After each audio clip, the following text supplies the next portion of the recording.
Canım iste canım bile sana kurban yar.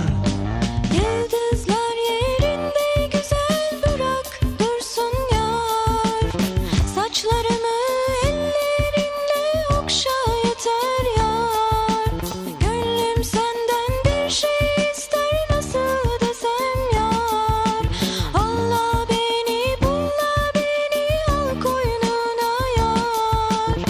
Rüzgar olup ince beline sarılayım yar. Çimen olup ayağına serileyim yar. Sürme olup gözlerine sürüleyim yar. Canım iste canım bile sana kurban yar.